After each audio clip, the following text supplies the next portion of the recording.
Olá, pessoal! Muito obrigado pelo seu play, muito obrigado pela sua atenção. Esse é o Solado, episódio 80, sua dose semanal de metal e futebol, não necessariamente nessa ordem. Eu sou o André Paz e, como sempre, estou na companhia de Thiago Zuma. E aí, galera, tudo certo? Estamos de volta. Exatamente, como é que é? Sem polêmica de Sleep Token, a gente vai comprar polêmica com uma outra fanbase tão complicada quanto o do Sleep Token. Como é que é? Como diz o meu amigo Alexandre Nascimento, da Zeppelin, loja de Porto Alegre, como é que é? Fãs de Angra, fãs de Dream Theater, fãs de Iron Maiden, qual o mais complicado de lidar? Os do Sleep Token. Aí vem a resposta nova do roteiro. Pois. Mas eu ia brincar com o Thiago, como é que é? No momento que o nosso abre clássico de futebol está parado, porque a grande manchete do jornalismo esportivo é quantos chiclés Carlo Ancelotti mascou no primeiro jogo de estreia. Ah, não, 0-0. Eu até vi e fui ver o jogo. Foi uma das pessoas que deu audiência pra Globo por causa da curiosidade pra ver o que ia acontecer com o Ancelotti e vi que não aconteceu nada. De onde não espera nada, aqui não vem nada mesmo, né? Mas, enfim. Mas eu gostei da entrevista aquela, como é que é? Que eu até mandei lá no Zap, como é que é? Aquela entrevista do Rafinha. Não, estava uma bagunça, parará, parará. É aquele momento, não era do Rafinha, foi do Richarlison, foi do Richarlison, correto, fala correto, Richarlison, do não. Richarlison. Que ele fala como é que é, não, tava uma bagunça, não sei o que, não sei o que. Daí aquela coisa, filho feio não tem pai, né? Tipo assim, os caras já, tipo assim, passou o negócio, já todo mundo põe a culpa nos antigos, entende? Tipo, Assim. tipo assim, mas tudo É bem. assim, né? Ficou esperando pelo Ancelotti por um tempo, aí quando tinha desistido do Ancelotti, que o Ancelotti veio, né? Foi. É, foi praticamente uma. Eu ia fazer uma piada muito tosca, mas assim, foi praticamente uma mina gaúcha, entende? Tipo assim, você vai, insiste, aí quando você tá indo pra outra, tá, entende? Tipo assim, comportamento da noite gaúcho, entende? Tipo, é a mesma Não coisa, tenho experiência nesse aspecto. né? Mas em si fiz tudo errado na seleção brasileira, né? Tá apostando, a galera tá apostando que quando faz tudo errado dá certo, né? E o nível do futebol evoluiu o suficiente para ser difícil em 12 jogos o cara montar um time capaz de ser competitivo no nível europeu. A galera tá vendo, viu o que que foi o França e Espanha ali, né? Padrão de futebol que joga ali. Intensidade porrada, uma intensidade violenta e, óbvio, não ir para uma coisa mais tática, mas ir para uma coisa mais de espírito. É aquela coisa que a gente fala, tipo assim, você tem um CR7 que, tipo, você tem vários problemas do mundo, mas que é um cara que, tipo assim, eu vou ser a pessoa que, tipo assim, agora já tá até dobrando a esquina e tava demais, mas é aquela coisa assim, eu serei o jogador de referência da seleção, eu vou cuidar do meu corpo é meu instrumento de trabalho. Então, tipo assim, o cara que realmente tá lá, ainda fazendo gol, fazendo coisa, enquanto você não vê, você tá tendo que construir uma base do zero e a base do zero que vem dessa seleção não tá conseguindo carregar a tocha, entende? Então eu não acho nem que tá construindo uma base do zero. Eu acho que daria para ter construído, trabalhar com a base do que o Tite deixou de 2024, né? É, Mas aí você optou por fazer uma espera por Ancelotti com o Fernando Diniz primeiro, que não tem nada a ver com o esquema. Depois você botou o Dorivalzinho, que o Dorivalzinho é aquilo, é o técnico arroz com feijão, sabe? A seleção brasileira não tem condição de ser arroz com feijão no nível europeu que você tá jogando, no nível que o futebol europeu chegou, né? Então, agora, se trouxe o Carlo Ancelotti, ele vai ter tempo de fazer alguma coisa com os jogadores? Eu acho que tem um problema muito mais sério no futebol brasileiro hoje, que é a forma como o jogador cresce e sai muito rápido do Brasil, se é que chega a jogar no Brasil, e vai para ser coadjuvante lá fora, porque não acostumou, não soube vestir a camisa como o protagonista no Brasil, ainda não pegou essa estofa para isso. Quando volta para jogar na seleção brasileira, o cara não tem cabeça para assumir essa pressão toda. Quem teve essa preparação para fazer isso é o cara que abandonou a carreira, né? veja bem, não vamos citar o nome para não, como é que é, A não dar gente faz. ibope para o nosso amigo que Ora, abandonou a carreira e está de férias. Um brasileiro, isso. metendo Não, de atestado férias nas não. férias. Ele falta um jogo do time dele enquanto ele está sob contrato no campeonato. Mas ele não pode jogar porque ele conseguiu uma expulsão estúpida. Enfim, Não, o cara já conseguiu atestado, é o brasileiro, entende? O cara já conseguiu atestado. É mesmo. tá com Covid, né? Desejamos É, melhoras aí. eu, eu acho muito engraçado. Brasileiro, sempre achando atestado. Falando em Covid, falando de coisa, como é que é? Você já leu o título? Você já viu? Muito obrigado aos fãs de Sleep Token pelo engajamento do vídeo passado. Não vou conseguir deixar de fazer essa piada ao longo desse episódio, mas isso é sério, obrigado mesmo. Mas semana passada teve uma coisa que foi legal, que o Thiago veio com uma pauta pra mim, mandou um post da banda e eu tinha me tocado. Eu falei, bah, não, eu falei, vambora, vambora, porque esse é um disco importante pra caramba. Você já leu o título, você já viu, mas como é que é 20 anos de Octavarium, 20 anos de um disco que talvez seja, depois o Thiago a gente vai detalhar também, pra mim talvez seja o último disco do DT que realmente eu suguei, eu fui atrás. É o último que eu comprei. Eu tenho ele aqui. Depois, para não falar que foi o último que eu comprei os ao vivos que eles lançaram ali depois do Score, mas foi depois disso eu não comprei mais nada do Dream Theater. E assim, e de toda a minha coleção, esse foi o primeiro que eu comprei nacional. Sabe? Que eu não comprei empolgado, importado quando saiu o disco, que comprei o nacional só, já tinha ouvido, tinha baixado ele quando saiu e tal. Falei, ah, legal, mas vamos lá. Coisa que a gente vai falando bastante, assim. E assim, tem uma relação importante, né, que o Dream Theater foi na turnê desse disco que o Dream Theater voltou a tocar no Brasil ainda no final de 2005, né? Então, acaba sendo um disco que tem um valor emocional muito grande para uma geração toda de fãs que o Dream Theater formou. As duas segundas, eu sempre brinco, né, que o Dream Theater tem três gerações de fãs. Tem uma primeira geração que pegou aquela gênese prog metal no início dos anos 90. Tem a segunda geração que pegou o Metropolis e tem a terceira geração que pegou o Train of Thought. Foi, né? Essas duas gerações nunca tinham visto Dream Theater no Brasil e foram ver só em 2005, né? Então, 20 anos atrás, começa uma relação que o Dream Theater passou a vir sempre para o Brasil, todas as turnês estavam aqui, todas as turnês lotando. Isso começa em 2005. Sempre lembrando como é que é, perdão de interromper, porque hoje esse episódio 80, ele não tem roteiro, mas também ele é muito da nossa A memória. gente tá meio anti-roteiro nos últimos episódios. Exatamente. Não tá ser scriptado, editado, IA. E ele tem uma coisa que, assim, agora é uma boa lembrança, porque foram dois, eu lembro que, por exemplo, São Paulo foram dois shows, era o An Evening with Dream Theater. Então, tipo assim, Teve um show no Rio ainda também. o Pô, show a do... gente pode falar isso mais pro final, pra É, encerrar com essas memórias do show de pô, 2005. vambora. Tem roteiro, vamos falando do disco, falando das coisas. Exatamente. Ele é um disco que, como é que eu brinco que ele tem dois argumentos que para mim perpassam todo esse disco. Eu já antecipo eles assim, depois a gente pega e vai faixa a faixa. O primeiro que ele é um disco de covers sem ser um disco de covers. Eu acho que ele é um disco assim que para mim ele é básico. Sabe quando chega aquele momento da carreira que você fala assim, aí, é a hora do disco de cover, como é que é o que tem coisas discutíveis, mas tem coisas que eu gosto. O o Takeover do Queen's Reich. Sabe, tipo assim, é aquela coisa tipo assim, Hum. você faz um disco e eu gosto, só que tipo assim, eu gosto dessa ideia do tipo, é um disco de cover que não é um disco de cover. Tipo, eu vou fazer coisas que você vai olhar e falar assim, isso aqui é Muse, isso aqui é U2, que você rapidamente entende o código, o que que a banda tá lendo. Só que assim, é uma carta que você só pode usar uma vez na carreira da banda. É uma carta muito apatifadora, como é que é? A carta do Uno lá. Tipo, uma carta que você põe. E tem uma outra coisa que pra mim, mas é uma coisa muito pessoal. E sim, Revelation, this one.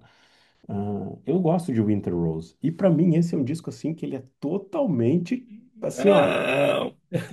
Exatamente. E para mim esse é um disco que ele é totalmente farofento. Ele é um disco que se você colocar roupa nova em cima em algumas músicas, ele funciona igual. Mas eu acho que isso vale aqui, entende? Porque eu acho que a gente tá, porque eu acho que daí também tem uma coisa que o tempo é o tempo. Que quando eu voltei para ele para ouvir, quando a gente volta para algumas coisas, o Dream Theater vira tão máquina, máquina, máquina, máquina, máquina, máquina, que talvez aqui acho que é o último, talvez, respiro de um DT um pouco humano. Só que ser humano vai significar que eles são bregas. E, tipo, desculpa, sim, você vai ficar bravo comigo, fã de DT. DT é brega, e aqui assim, DT pode ser brega na fritura, na friturice, DT pode ser brega pra cá. Eu prefiro esse caminho. Até foi uma coisa que eu tava comentando, se a gente olhar o episódio que fala da tour do DT, do show do DT da última turnê, eu comento um pouco isso. Então, para mim, ele tem duas coisas que estão ali que estão nesse disco. Mas a primeira, para mim, é essa, tipo assim, como é que é o disco que você vai ficar procurando referências, assim, tem, tipo assim, o disco easter egg, como é que é? Abraço, fã de Sleep Token, tinha gente que fazia isso antes. Então, mas é o ponto da banda tá a nerdice da banda, né? E esse acho que é um disco que a banda leva essa nerdice para um nível extremo. Mas assim, tentar lembrar, esse disco ele foi lançado na 7 de junho de 2005, então no sábado anterior à nossa gravação ele completou 20 anos. Ele foi gravado em Nova York, na casa da banda, no Hit Factory. O estúdio até mudou de lugar depois que o Dream Theater gravou esse disco lá. Você vê o problema que tem. Mas é uma coisa assim, tipo, o Dream Theater dessa parte de virar máquina, o Dream Theater tava no momento máquina. E desde que o Dream Theater lança o Metropolis Parte 2 ali, desde que o Dream Theater lança o Falling to Infinity, o Dream Theater meio que não para.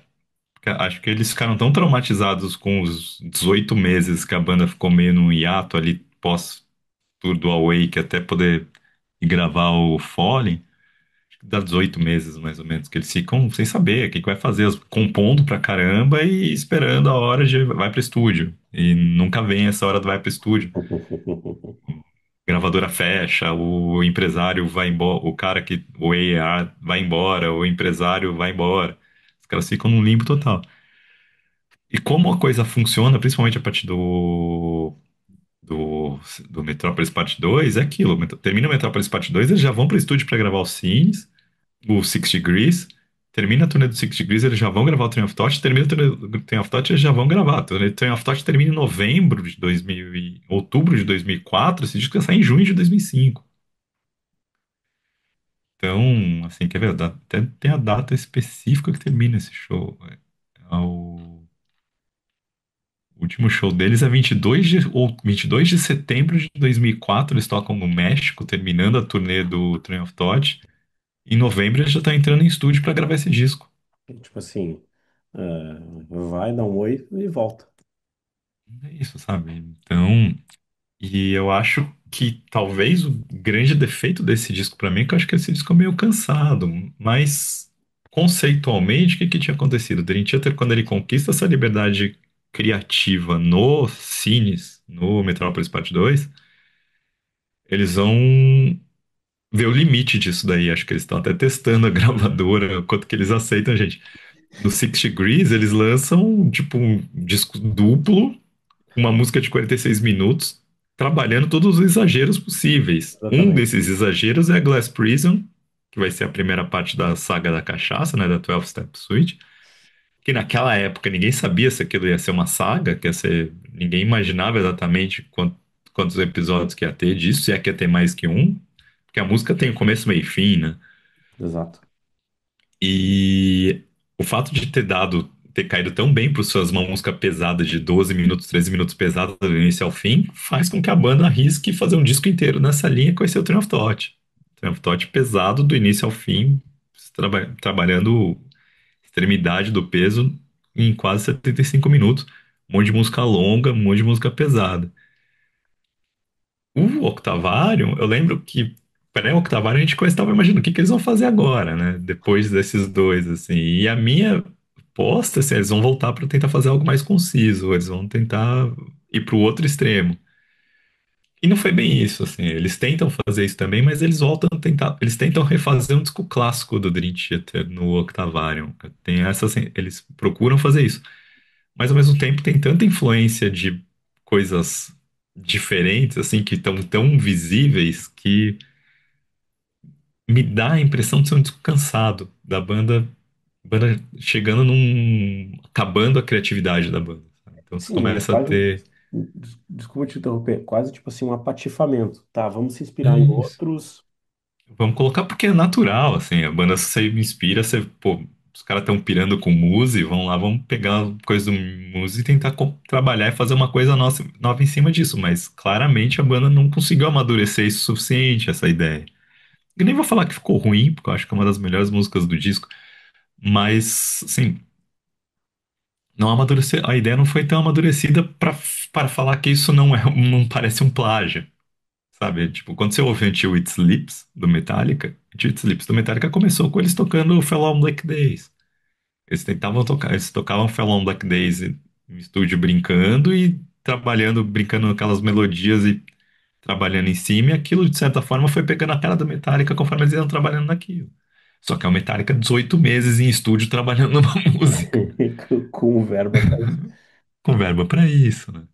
Vai, sai, trabalha na música, volta, faz show, volta a trabalhar na música. Então, sabe, tipo, você tem vários momentos que você se reconecta com o que você é pra fazer, até a música tomar o corpo final. A gente até não, foi 4 meses em estúdio logo depois que eles acabaram uma turnê anterior, a turnê abrindo pro Yes. Então, assim, essas ideias não amadureceram o suficiente. Sabe? E aí a briga que a gente tem da autoprodução, que é falta alguém ter chegado para a banda e ter falado, olha, a ideia é legal, mas ainda não está pronto. E eu sinto que o Octavarium peca nisso. É um dos problemas que eu acho que o disco tem em geral, assim, tipo, toda a nerdice que os caras trabalham para fazer uma música de 24 minutos pingueando dos 200 mil influências que os caras têm, em algumas outras músicas você vê que passou reto, tá boa, tá bom assim, vambora. E vou falar, algumas músicas são quase o resto do disco inteiro.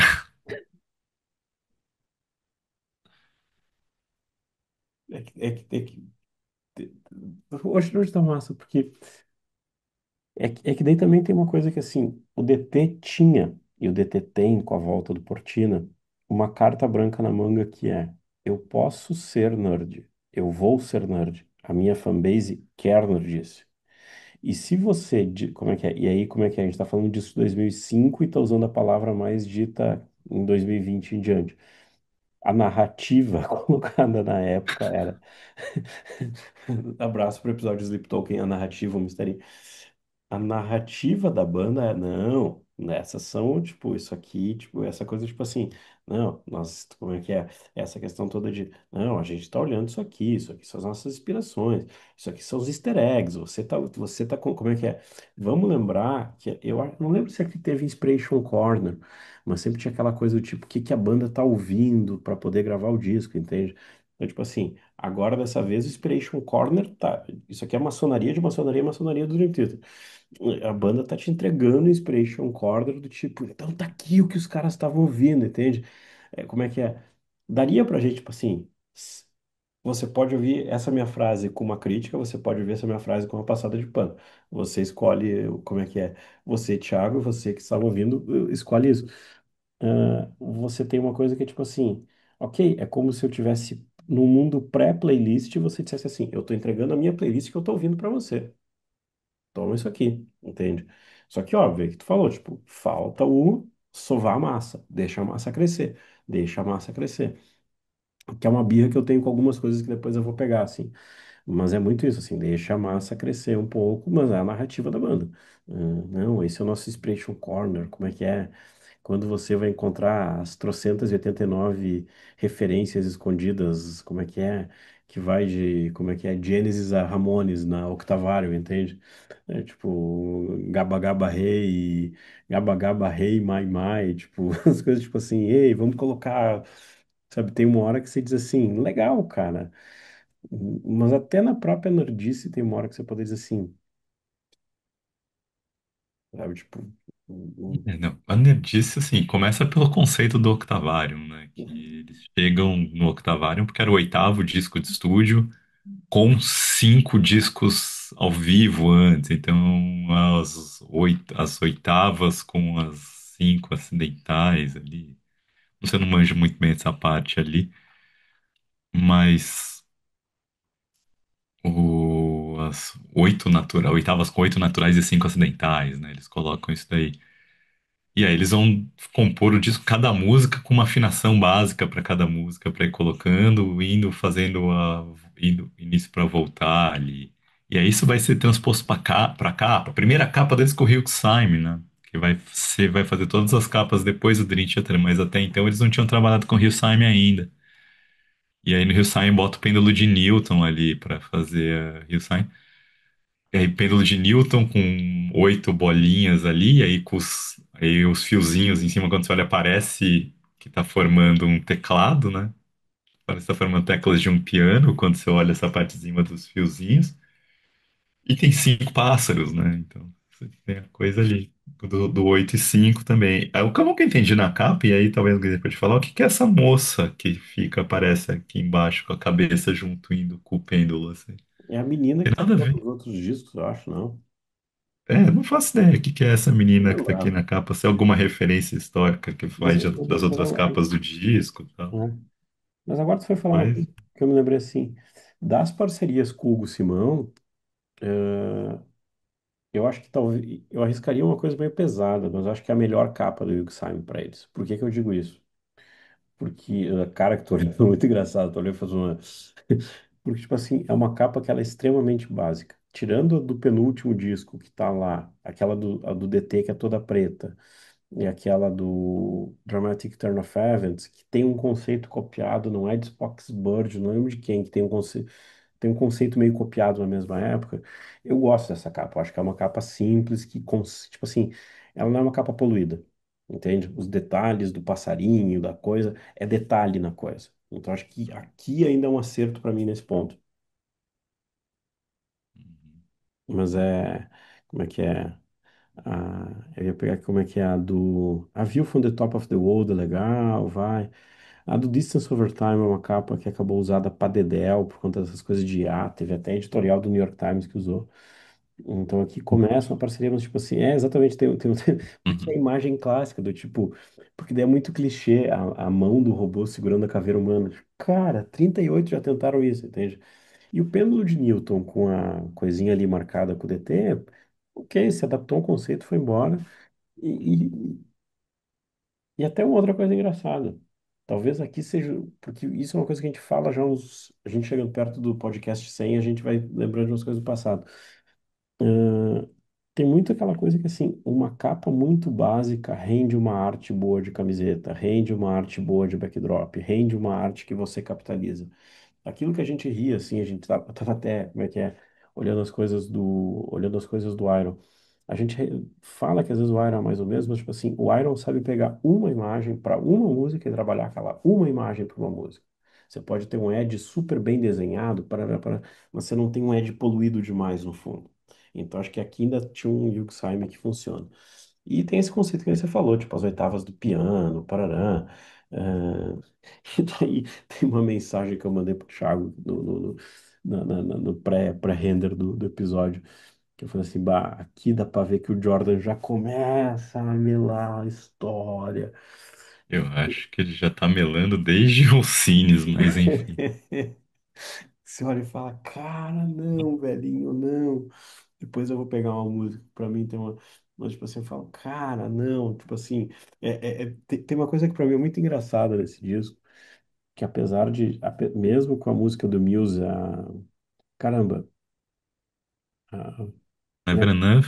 Never Enough. Ou você tá falando da música da Stockholm Stockholm Syndrome Syndrome, mesmo? exatamente, exatamente, a música matriz.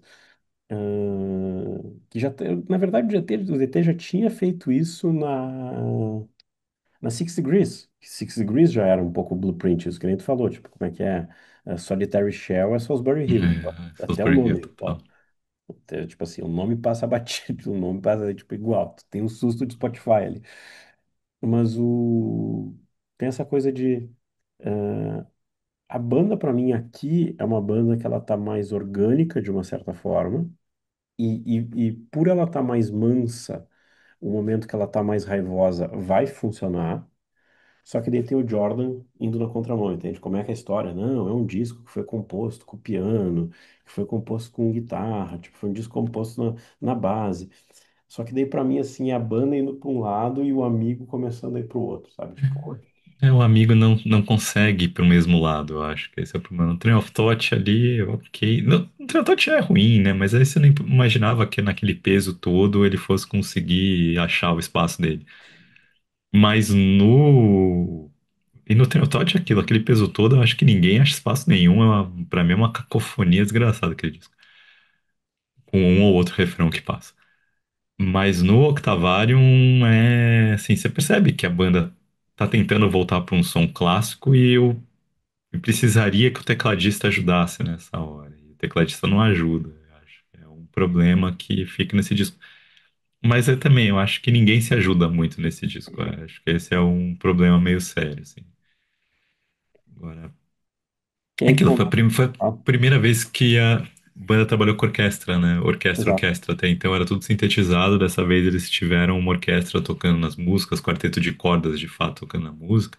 Quem regiu a orquestra é um cara chamado Jamshid Safiri, Foi Sarifi, parça deles.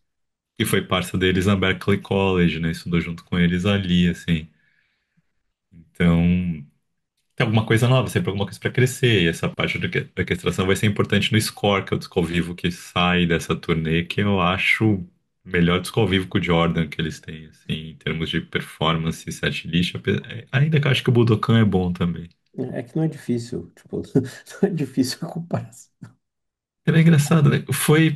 Essa época foi talvez a última época do Labrie efetivamente bem ao vivo, e eu acho que no em estúdio isso transparece, sabe? Que Uhum. o Labrie ele tava muito mal na turnê do Six Degrees, e eu nunca li a biografia oficial do Dream Theater, mas parece que tem um trecho na biografia oficial ali, que sabe, que é aquela Lifting Shadows, Isso.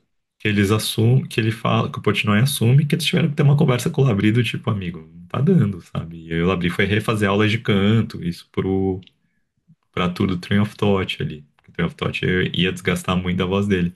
E de fato, na tour do Train of Thought, na tour do Octavarium, o Labrie tá cantando bem. Faz com que esses dois discos ao vivo fiquem bons. Eu brinco muito que para mim nesse disco, assim, nesse disco é muito engraçado que, assim, é, talvez eu vou usar uma expressão de um narrador complicado do Rio Grande do Sul. É o Labri lindo, leve e solto, entende? Eu vejo um Labri solto aqui, como talvez às vezes não vou ver mais, sabe? Só Ele que, cantando na zona de conforto dele, né? No estilo de conforto dele, no estilo que ele encaixa com a banda, o estilo que fez com que ele fosse uma peça fundamental pra banda, né? O jeito como ele só que daí, encaixava nessa sonoridade. só que daí é aquilo que a gente briga lá atrás. Só que era isso que eu queria ver o Labri fazendo ainda hoje, entende? Sabe? Tipo, o blueprint, o projeto para o Labri continuar no DT tá aqui. Cara, acha a tua zona de conforto, não força, sabe? Tipo, vai na manha, sabe? Tipo, mas ok. Como é que é? Momento você, como é que é? Eu me sinto, como é que é? Toda vez que eu falo toda vez que a gente entrar no assunto Jordan, você pode nos chamar de, como é que é? Don Quixote e Sancho Panza, brigando com moinhos de vento, entende? Tipo assim, as coisas que não vão mudar. E o moinho de vento vai virar um negócio que é uma. Daí a gente tá brigando com o moinho de vento porque é uma IA, é uma máquina. Daí a gente vai lembrar que é o app do Jordan rodando no moinho de vento. Esse é um curta surrealista dirigido como é que é pelo cara do Monty Python, que é tribom, como é que é caramba, o cara dos Dois É, Macacos do Brasil, o Terry Gilliam. Isso é o teu Tranquilo, comentário, Mr. Terry Gil. Gilliam, sobre o Dream Theater. Você não precisava dessa, desculpa. É, vamos faixa a faixa? É isso, né? Só um Vai. detalhe, né? Que é uma das coisas que eu percebi hoje, olhando assim. Esse disco, assim, todas as composições estão assinadas por Dream Theater, que era uma coisa que eles tinham deixado de fazer nos dois discos anteriores. Nos dois discos anteriores, tava assim, as músicas pelos quatro instrumentistas e o Labrie só aparecia quando ele escrevia alguma letra, assim. Nesse disco já tem crédito para Dream Theater em todos, né? Eu não sei talvez o Labrie tenha tido mais participação na composição das melodias musicais desse disco. Já até ver uma coisa, pera aí que agora tu me lembrou uma outra coisa. Isso aqui é 2005, né? 2005. 2005, deixa eu ver uma coisa. Não, ele já tinha. Esse é o ano do Elements of Persuasion, o primeiro. Na verdade, não é o primeiro solo dele, mas é o É, primeiro porque ele já solo. tinha tido os Mull Muzzler É, antes, né? o maluco não. A gente não considera os Mumbãs, não considera solo, eu considero solo também.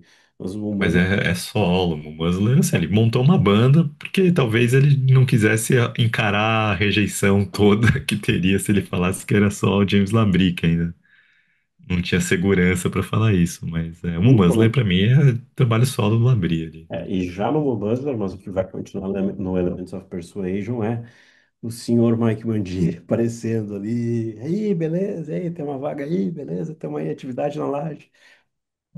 Entende aquela gif do Didi fazendo assim, do Pelé fazendo assim. Vamos embora, então deixa eu pegar aqui. Esse aqui a gente faz de cabeça. A raiz de todo mal. Como é que é? Roots of all evil. The Root of All Evil. Eu gosto dessa. Eu vou puxar um pouco a reta. Eu gosto dessa, só que eternamente eu vou lembrar de duas coisas. Eu gosto dessa música, eu acho que tem uma hora ali no meio que ela vai mudar, que eu vou curtir. Mas é uma música que pra mim sempre tem duas coisas assim aqui. A gente vai falar isso eternamente. Pra mim, eu sempre lembro do tipo, como é que é? Eu ia perguntar aquela hora, tu não vi se tu respondeu. Ah, eu sempre lembro daquela vez que a gente perguntou pro Labri, e aí, pro Labri, pro Portnoy, e aí, você pretende um dia fazer um EP, de repente, com os 12 passos da saga da cachaça, dedicar os royalties pro AA? Aí o cara vai lá falando, não, eu não vou, me sinto bem de faturar com a ideia com a dor, a dor alheia. Aí depois, uns meses depois, essa ideia apareceu, nunca terminou. Veio com essa ideia de fazer um negócio, nunca terminou. Eu falei, opa, peraí, eu conheço a ideia de um lugar. E outra que assim, exatamente, exatamente. E outra que assim, ele faz aqueles shows que ele faz no Brasil e em alguns poucos lugares tocando a saga da cachaça inteira, né? Então, essa parte dele tocar a saga inteira foi ele dizendo, foi pra mim o primeiro passo da volta pro Dream Theater, né? Foi a hora que ele começou ele tinha, desde que ele tinha saído do Dream Theater, ele se afastava completamente da musicalidade do Dream Theater, ele buscava outras musicalidades nos projetos que ele participava. E aí foi a hora que ele chamou os caras do Reiken, banda totalmente influenciada por Dream Theater, e foi tocar músicas do Dream Theater. Daí vai sair os passos seguintes, que é a banda lá dos Apollo, né? Os filhos do Apollo Creed. E aí a volta pro Dream Theater, mas aí também tem as reconexões pessoais, que é tocar nos discos solos os turnê solo, disco solo do Petrucci, enfim. Mas foi na hora que ele tocou a saga inteira, foi a primeira hora que eu falei assim, ele vai voltar pro Dream Theater, sabe? Tipo, começou o ciclo, sabe? Agora, essa parte aqui, assim, é a parte mais curta, né? Apesar de ter 8 minutos e 25, é a parte mais curta das 5 músicas que integram isso. Era muito engraçado, porque a gente não sabia onde ia acabar nessa saga. Ia acabar nos 13 passos ali, né? Esse é o passo 6, passo 7. Você não sabe se vai ter dois por música, se de repente vai vir e acabar tudo numa próxima. Como é que ia ser a coisa? Tava todo mundo na mão do Portnoy de como que ele ia tocar isso daí, se a banda ia seguir com ele fazendo, né? Se é a passo 6 e o passo 7, né? O passo 6, o estamos inteiramente prontos para que Deus remova todos esses defeitos de caráter. Passo 7 é o humildemente pedimos que a ele que removesse nossas deficiências, assim. Que eu acho assim, é uma partezinha mais metal, né, dela, assim, não metalzona como as duas anteriores eram. Então começa como se fosse uma transição para prog metal de duas músicas que eram pancada, né, que era Just Dying Soul e a Glass Prison. Então, eu diria que é a menos extrema, mas a mais metal tradicional, assim, o mais prog metal, mostrava um disco que começava com o Dream Theater não enfiando o pé no acelerador tão pesadamente como tinham sido os dois discos anteriores, né? Aliás, o disco abre com um tecladinho ali, que a única função do tecladinho que tá lá é fazer a ligação com a final da In the Name of God e poder ser repetida depois no final para não perder a noção, assim, que só tem o motivo daquele tecladinho, para mim é só isso daí. Que ela não encaixa em absolutamente, não faz sentido nenhum dentro da música para mim. Mas enfim, eu acho assim que essa música tem, eu acho que tem partes dela que ela me lembra Alice in Chains, tanto de riff quanto de melodia vocal, com o Labrie e o Portnoy cantando em duetos ali, tentando fazer alguma coisa meio Lane Staley e Jerry Cantrell, assim. Lembrar que o Lane já tinha falecido nessa época, a Alice in Chains ainda não tinha lançado o O Black I West Gives Blue. Way to Blue ainda. Mas assim, é uma importância uma influência que o Dream Theater não nega, né? Tanto é que Rooster abria o show do Dream Theater aqui em 2005. Rooster era a música que tocava antes da banda entrar no palco. Então, assim, mas é uma música que é boazinha, a música. Talvez seja a parte que eu mais gosto da saga inteira. Acho que a Glass Prism eu gosto também.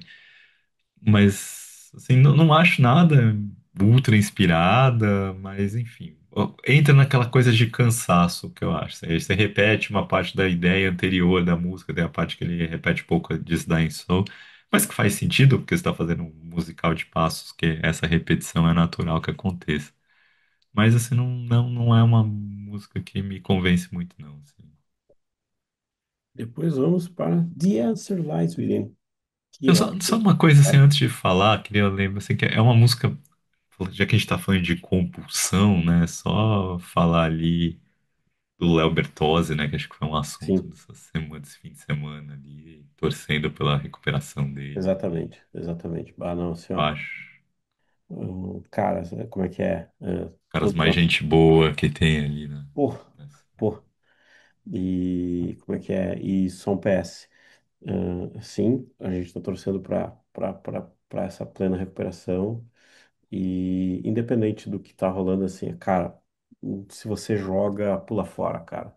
A máquina foi feita para te tirar dinheiro, sabe? Tipo, Não, cara, é que eu acho que o grande problema que a gente tem, eu acho que é uma das críticas que eu faço de Alcoólicos Anônimos ali, é que muito tempo a gente tratou essas compulsões como doenças sociais e não como um problema físico, um problema sim, químico, biológico, né? E assim, eu acho que é entender também que às vezes se você não está conseguindo controlar, está apostando, está perdendo dinheiro ali, está colocando, vá procurar ajuda profissional séria, sabe? Tipo, real. isso é um problema real. Isso eu não acho que você vai conseguir se controlar, sabe? Não é assim que funciona esse tipo de lidar, esse tipo de estímulo no cérebro. Então isso é químico, isso exige um tratamento muito sério. Se procurar psicólogo, encaminhamento para psiquiatra, se for o caso.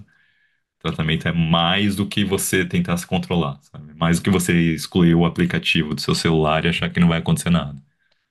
Isso para qualquer compulsão, né? Seja Exato. Isso, bebida, drogas, é, e só, jogo. e só com um detalhe que para mim é um dos detalhes que acaba fazendo a diferença para ruim dessa questão de bets, é que assim, você tem uma coisa que é desenhada, é projetada, para usar o designer, que é projetada para te tirar dinheiro, entende? Você tem gatilhos que são. A máquina é feita com gatilhos para te tirar dinheiro e para te interromper. Se o Então, jogo funcionasse para o jogador, pode ter certeza que não existe tanto cassino no mundo assim, né? exatamente, exatamente, exatamente, exatamente. Vai ver Poderoso Chefão 2.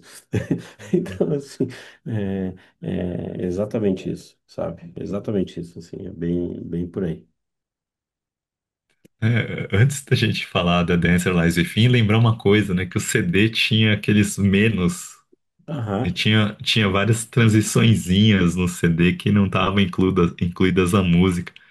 Aí quando eu tava ouvindo hoje no Spotify, assim, eu tava ouvindo no Tidal, né, que eu tava ouvindo essas transiçõezinhas, assim, e eu não lembrava direito delas como parte das músicas, porque elas estavam sempre no menos, né? Então era...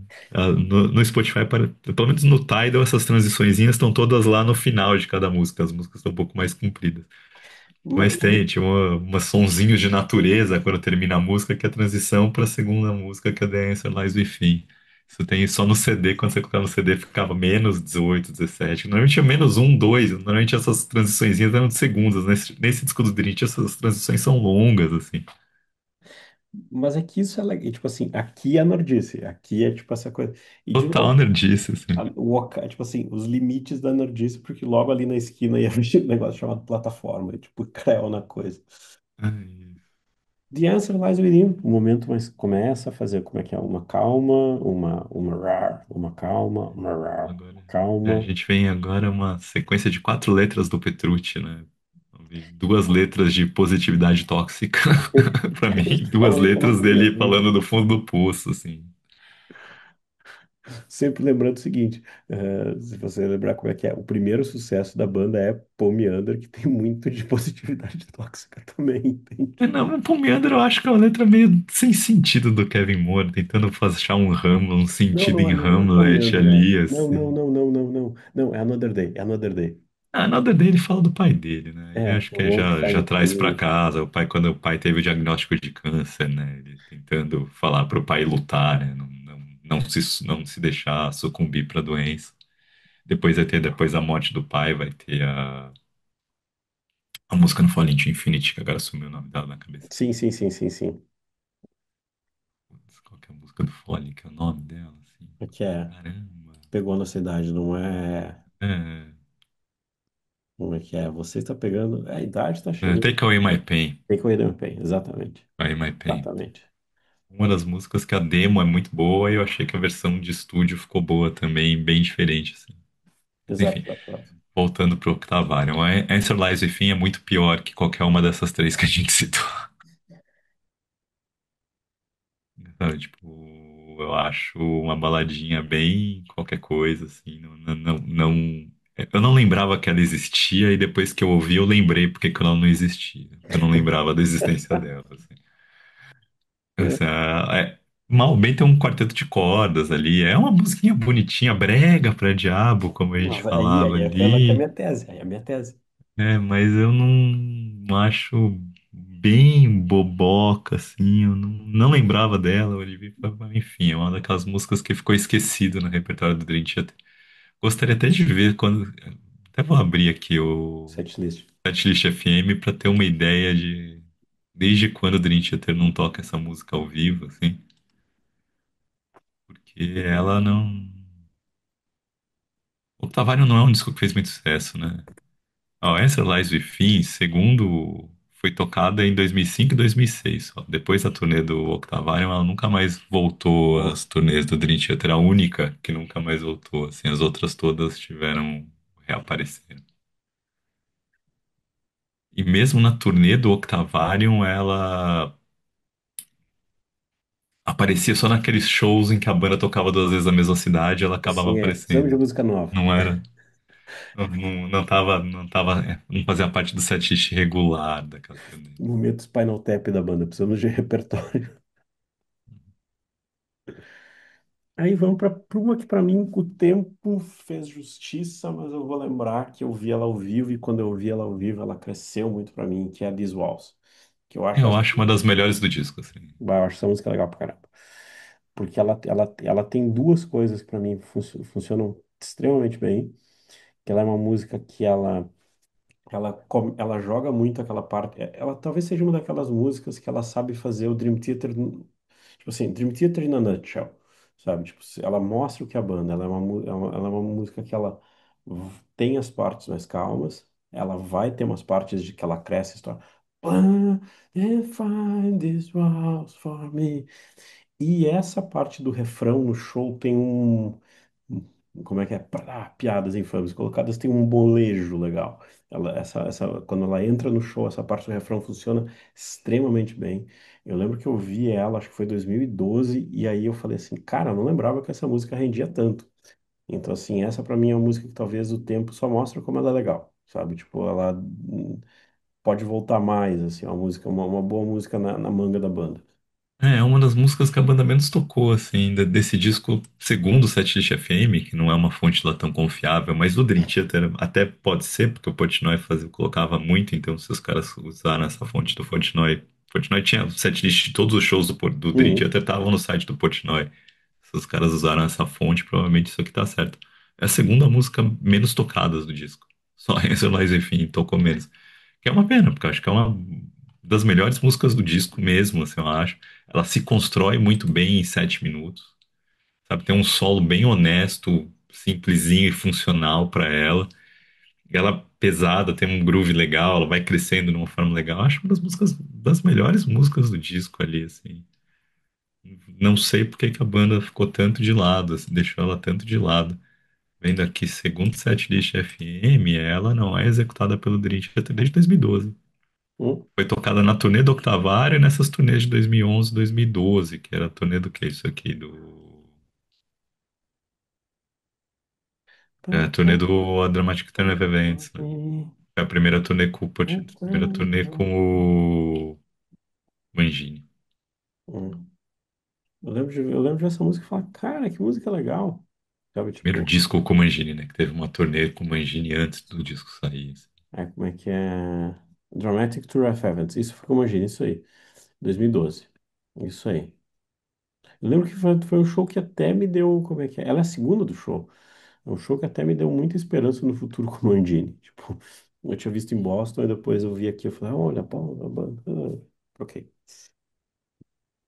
Depois a gente tem como é que é? Um momento YouTube. Um momento que como é que é? Porque aqui, eu já estava pensando nisso. Como é que é? Aqui a gente chamava ainda o metaleiro fã de DT de nerdola, não chamava de incel, essa coisa medonha de hoje. Aqui é aquela letra que todo nerdola mandou pro crush, como diz os outros caras hoje. Não, mandou pra namorada, entende? Mandou porque não sabe interpretar a letra, né? Porque a Walk Beside You é tudo menos uma letra romântica, Ah, assim. também, mas Stalker, entende? É tipo aquela PS, é tipo aquela história de Every Breath You Take do Police, né? Que tipo, É isso. você pode ler como tipo o cara você pode ler como o É, cara noiado pela pessoa, entende? Tipo, pra mim é uma letra de obsessão do cara, exatamente. stalker total, assim. Melô do Stalker. É isso. Não, assim, o que é engraçado é porque tipo, a These Walls, né, a gente fala, tipo, a The Answer Lies Within, aquela letra do tipo, siga seus instintos, você vai dar certo, tal, não sei o quê. Aí a These Walls já é aquela letra completamente introvertida, sabe? Quebra esses muros pra mim, porque eu não consigo, sabe? Eu tô preso, eu tô clausurado dentro dos meus medos, dos meus problemas, assim. Preciso de uma ajuda pra sair disso, né?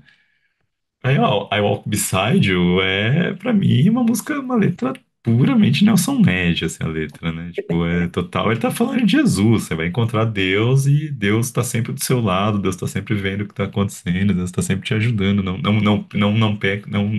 deixe de pedir ajuda, não, acho que você não pode ser salvo, ele fala isso, acho que numa É, parte da don't think letra. you can be saved. É isso.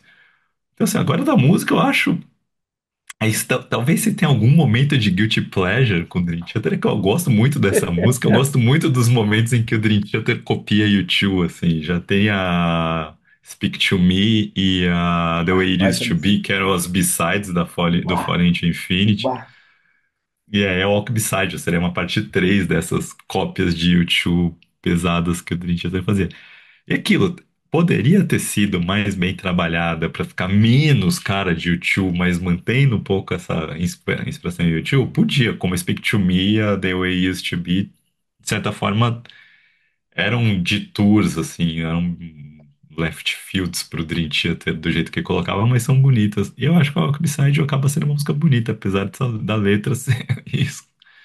Assim, não é o meu tópico lírico favorito do Dream Theater quando o Portnoy. Eu acho que o John Petrucci fala de religião de jeito muito mais legal em outras letras, tipo Scared, assim. Mas aqui tá, acho muito direta, muito. Mas enfim. Tipo, Misunderstood fala muito mais legal de religião, das questões religiosas que ele gosta de falar do que nessa música. Mas eu gosto da música. A música, eu acho música animada, feliz, gostosa de ouvir. Eu acho, eu consigo falar que até o Jordan Rudess fazendo o pianinho não me incomoda nela, sabe? Incomoda, Tipo, mas eu perdoo. É uma coisa daquele sabe, eu acho que momento. é aquela viradinha que tem o que ele faz no pianinho antes do último refrão e o refrão volta mais alto, acho que funciona. Ajuda, porque o refrão vai voltar no tom mais alto, assim, vai subir o tom. Aliás, inclusive é isso, vai pegar o disco, vai subindo tons ao longo do disco. Tem umas coisas ali, umas nerdices musicais que se a gente tivesse um músico aqui para poder ajudar a gente, o cara poderia falar aí qual que é a afinação dessa música, como que liga com a afinação do disco anterior, como que muda a afinação do próximo, porque tudo tem isso, esse disco tem toda essa trabalhada. Na Wikipédia tem uma imagem que mostra isso. É, que você mostra ali como que as músicas, essas afinações vão mudando ao longo das músicas, assim. Mas é uma música, tipo, muito vergonha alheia, mas assim, eu vou dizer que Guilty Pleasure, eu gosto bastante dessa música. Eu lembro de ficar bem feliz de ter visto essa música tocando ao vivo. E, assim, aparentemente a banda chegou a tocar essa música em outra turnê, né? Não foi só nessa turnê. Não, tocou só em 2007, 2008. Desde 2008 que não tocam, assim. Eu acho que eu não vi essa ao vivo, não.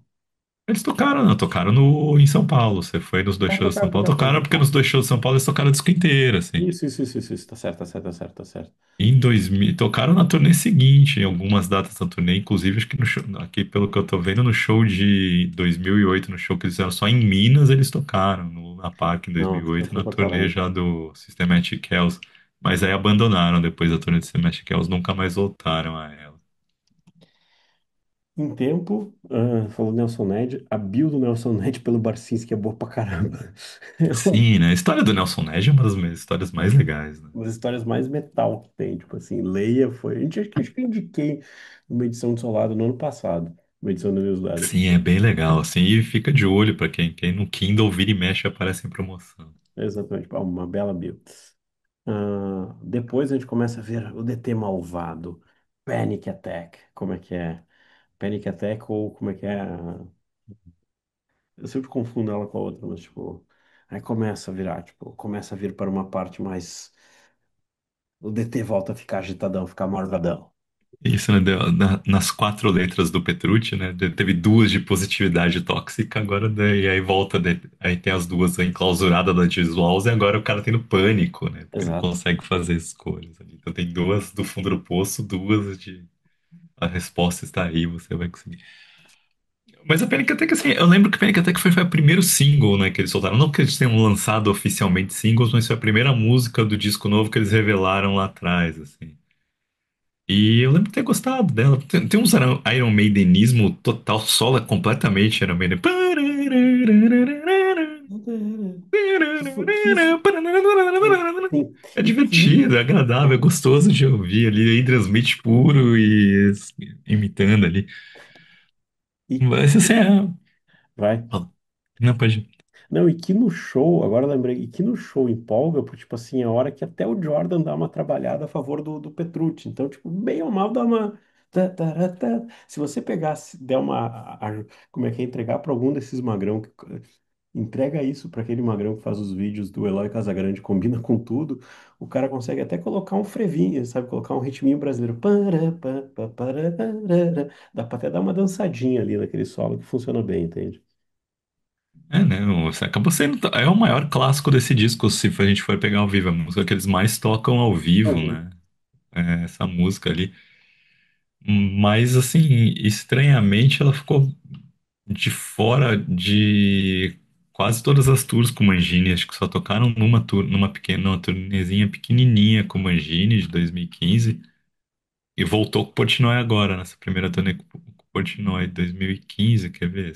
Que turnê que era essa de 2015 que eles tocaram com Mangini? A turnê de 30 anos de aniversário. Isso. Aí, que essa turnê não veio pro Brasil. Felizmente não veio, porque eu tô vendo o setlist do show. Foi que o setlist começa bem e depois dá pra ir embora cedo, assim. Que eles tocavam em ordem cronológica as músicas e eles terminavam com as músicas dos discos mais recentes deles. Então dava pra ir embora cedo. Mas a música legal pesada, metalzinha, é uma música divertida, né? Assim, funciona Vai bem. bem, assim, virou o clássico do disco. Você não acha a melhor música do disco, mas virou clássico. E aí nós chegamos à música mais especial para este podcast. Aí nós chegamos à música mais especial para os fãs brasileiros de Dream Theater. Aí nós chegamos à música que a gente vai agradecer ao nosso amigo Chiquinho pela sua contribuição para a história da banda, que é Never Enough, que é É, o, fala. não, que é o É, momento assim, como é que é que é a letra mais cretina da história do Dream Theater, né? Assim. e o PS aqui para como é que é, sempre lembrando, é uma letra. Talvez a segunda, porque o Conde da Toscânia também é uma letra bem O cretina, Conde assim, da mas, Toscana é uma mas o Conde breguice. da Toscana não fala mal de ninguém, né? Assim, tipo, Tipo, não é nem divertida para esse ponto. cara, mas o que eu penso, assim, assim, fala da música primeiro. Ela é plágio descarado de Stockholm Syndrome síndrome do Muse. Isso já ficou ali, já tá pra história, não tem muito como falar ali. A Hysteria, tem momentos que lembra a Hysteria do Muse também. Mas eu acho a música muito boa. 6 minutos e 46 é uma das músicas que eu mais gosto do disco enquanto música, sabe? Acho a música legal pra caramba, assim. E, assim, diz muito sobre onde eu tava em 2005, quando as duas músicas minhas favoritas do disco, das três favoritas do disco, uma é cover, uma plágio do Musa, outra é plágio do YouTube, né? Dá pra entender muito como tava meu headset, como que tava meu headset, que desgraça. Mas como que eu tava encarando a minha vida naquele momento. Pelo menos não foi mindset que eu falei, foi headset de fone de ouvido que eu ainda errei o termo, porque pra ver como eu tenho familiaridade com esses termos. Mas como a minha consciência, minha mentalidade metálica tava naquele momento e como que eu tava meio de saco cheio do Dream Theater, assim, das duas músicas que eu mais gostei são as duas músicas que são os plágios mais escancarados que eles fazem. Duas ou três que a Walls tem mais uma cara de Dream Theater um pouco. Mas, assim, é uma música que funciona bem pra caramba. Ela é pesada, ela tem um groove legal, ela se constrói bem pra chegar, assim. E se você ignorar a letra, a melodia dela é bem legal também, assim. Eu acho uma música muito boa. Mas é uma letra do Portnoy falando mal dos fãs, cara. E, assim, mano, não são todos os fãs. Ah, mas beleza, né? Eu também tenho amigo gay, sabe? Parece assim. Pô, mas você não faz uma letra falando isso, cara. Assim. E aí me faz pensar que era quando, o conceito de cansado da banda, Parecendo. pra mim esse é o disco que tá ali, sabe? Tipo, o cara tá com picuinha de fã, faz uma letra por causa de picuinha de fã, cara. Pô, o cara tá fazendo show pra cada vez crescendo o perfil da banda. Ele tá preocupado em fazer uma letra com os caras chatos contra uns caras chatos de fórum, que é a exceção da banda, sabe? Preocupado com isso. E ninguém da banda virou e pra falar, pô, a gente não precisa fazer uma letra Bruno, sobre isso, mas calma, velho. Vamos, você não pode beber mais uma cerveja pra acalmar porque você tá fazendo uma legal. vai treinar boxe. Mano, vai lá, vai ler um livro, vai assistir um filme do David Lynch pra você pirar com outras ideias pra escrever ali, sabe? Reassiste Lost de novo. Vai fazer uma letra sobre falando mal de fã, sabe? Faz zero sentido isso. Mas pra mim, a banda ter deixado isso passar e o cara ter tido a ideia de fazer uma letra falando de picuinha me mostra que talvez estivesse começando, o Portnoy estava começando a ter um burnout ali Eu ia dizer isso antes. Eu ia dizer isso e antes. que ninguém olhou, ninguém entendeu. Assim. Ou Eu acho que talvez. quando a gente for falar dos shows aqui no Brasil, dá pra gente falar, entrar nisso, que eu tive essa sensação de ver os caras. Ou tem uma outra coisa que também dá pra gente, se a gente for falar disso assim. Ou talvez foi um burnout dele, que talvez mais gente também estava cansando ali, entende? E que o É isso, eu burnout acho que a banda inteira tava cansando, porque, só, assim, pode falar. só que o burnout não é compreendido como burnout porque tá todo mundo no cansaço, entende? Aham. Então, mas eu acho que isso dá raiva à banda porque ninguém falou não, sabe? E era uma. Uhum. Alguém podia ter virado e falado, assim, mas que não precisa de uma letra sobre isso, cara. Eu entendo que você tá puto e faz sentido, sabe? Tem os caras chatos pra cacete, sabe? Tipo nós, assim. Aí não precisa, sabe, disso, sabe? Eu não tô falando sobre isso. Tem um monte de gente, um monte de fã que conheceu a banda no disco anterior, que tá alucinando com o Train of Thought, que é isso que a gente vai fazer uma música sobre os caras chatos que reclamam que a gente não tocou não tocou o The Ones Who Helped You Set the Sun nunca mais na carreira, assim. Tipo, não E, faz sentido. e E só aí que vai chegar no momento Chiquinho, né? Porque Chiquinho é um amigo nosso que é do fórum do Dream Theater ali. E que quando o Dream Theater anunciou duas datas em São Paulo, já, o disco já tinha saído, mas quando eles anunciaram que ia fazer dois shows em São Paulo, e o Dream Theater tinha naquela época, o Dream Theater, desde a turnê do Six Degrees, sempre que o Dream Theater fazia dois shows na mesma cidade, o segundo dia era dedicado a um show de tocar um disco cover na íntegra. E o Chiquinho vai no fórum e fala, pô, não esquece que você não veio pro Brasil desde 98, né? Então a gente não viu o Cines inteiro. Então, já que vai tocar um disco na íntegra, toca o Cines. E aí o Portnoy faz um escândalo com aquilo. É por causa de gente como these people. você, these people, né? Que a gente escrevia a letra de Never Enough, sabe? Tipo, mano, pra quê, sabe?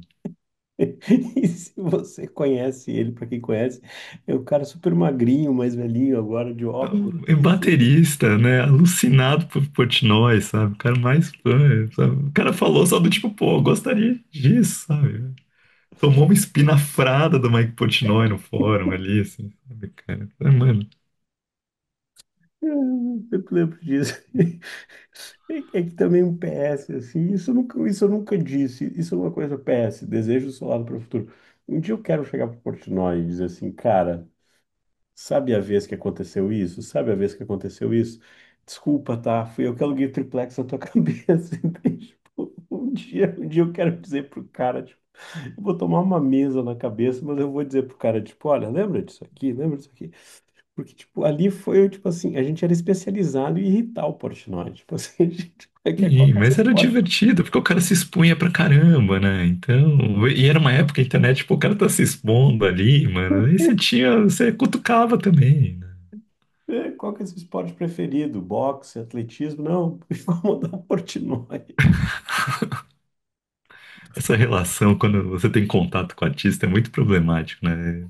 É que a gente também é uns freak, entende? Como diz a Sharon pro Bruce. Assim, a gente é uns freak, entende? A gente é uns caras. A gente não vale nada. Mas assim, aí todas as vezes que eu tive contato com o Portnoy, ele sempre foi muito gente boa comigo, então isso eu não Super, posso falar nada, super, assim. super. Não tenho Não tenho nada a reclamar, assim. nada mesmo a Tipo, reclamar. em 2002 eu fiquei na França num evento do fã-clube francês, que a banda tava lá, e eu fiquei conversando uns 10 minutos com o Portnoy, e o Portnoy foi, sabe, um doce de pessoa falando sobre tudo ali. Sensacional, foi muito legal, assim. Eu sempre lembro dele que no show do. Eu lembro se era o show do TA, do Transatlântico, ou se era, qual que foi o segundo show? Não lembro se foi do TA ou se foi do Neil Morse.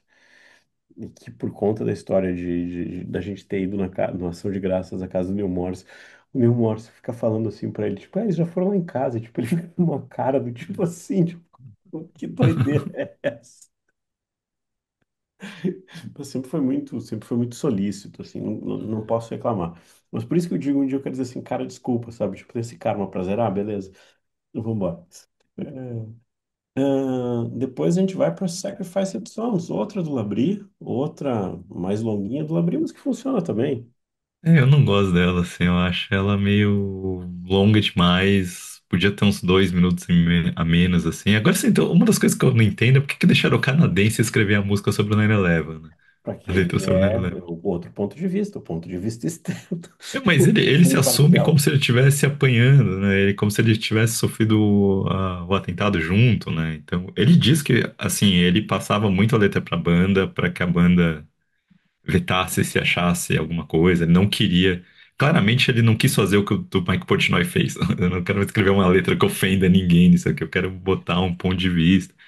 Não quero que ninguém olhe. Mas enfim, eu acho assim, eu acho uma musiquinha esquecível. Sim, eu acho. Ela também é outra música que foi raramente tocada depois da turnê. Uhum, A Never Enough só foi tocada na turnê seguinte. A Sacrifice Sons também só foi tocada na. Não, foi tocada na turnê de 2009 e 2010. Ela voltou ali, que acho que é a última tour com o Portnoy, a turnê de 2009 e 2010 ali, que é a turnê do Black Clouds já. E aí não voltou mais, assim. Mas assim, eu acho uma música, sabe, música de 10 minutos ali.